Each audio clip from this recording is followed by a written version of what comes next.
ரீசெண்டாக பார்த்தீங்கன்னா Nobel prize in economic science வந்து ஒரு சப்ஜெக்ட்டுக்கு கீழே கொடுத்துருப்பாங்க.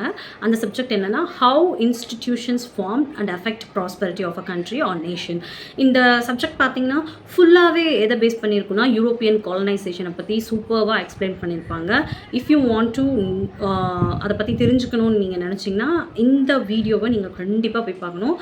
Great explanation actually. அப்போ வந்து Europeans large part of the வேர்ல்டை வந்து காலனைஸ் பண்ணியிருப்பாங்க. எதுக்காக காலனைஸ் பண்ணியிருப்பாங்கன்னா அங்கே இண்டஸ்ட்ரியல் ரெவல்யூஷன் நடந்திருக்கும், அதுக்காக ரா மெட்டீரியல்ஸ் வேணும், அப்புறம் அவங்களோட ஃபினிஷ்டு ப்ராடக்ட்ஸை சேல் பண்ணுறதுக்கு மார்க்கெட் வேணும், அதுக்காக தான் மேக்ஸிமம் காலனைஸ் பண்ணியிருப்பாங்க. அமெரிக்கா, ஆஸ்திரேலியா அந்த மாதிரியான பிளேசஸ்லாம் பார்த்தீங்கன்னா பாப்புலேஷன் வந்து ரொம்ப கம்மி, அவங்கள எதுக்கிறதுக்கு ஆள் இல்லை. ஸோ அந்த மாதிரியான இடங்களில் டெமோக்ரஸி பண்ணியிருப்பாங்க.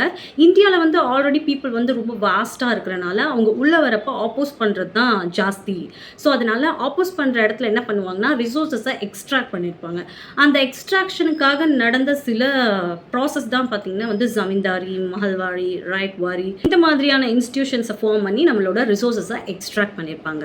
ஃபேவரபிளான பிளேசஸ்க்கு டெமோக்ரஸியும் அன்ஃபேவரபிளான பிளேசஸ்க்கு டிக்டேட்டர்ஷிப்பையும் கொண்டுட்டு வந்து எக்கனாமியே ஒரு இம்பேலன்ஸ்டாக வச்சுருக்கிறது இந்த காலனைசேஷன் தான் அப்படின்றது தான் இந்த ரிசர்ச். கண்டிப்பாக இதை எல்லாரும் தெரிஞ்சுக்கணும், படிச்சு பாருங்கள். தேங்க்யூ ஃபார் வாட்சிங். Stay tuned.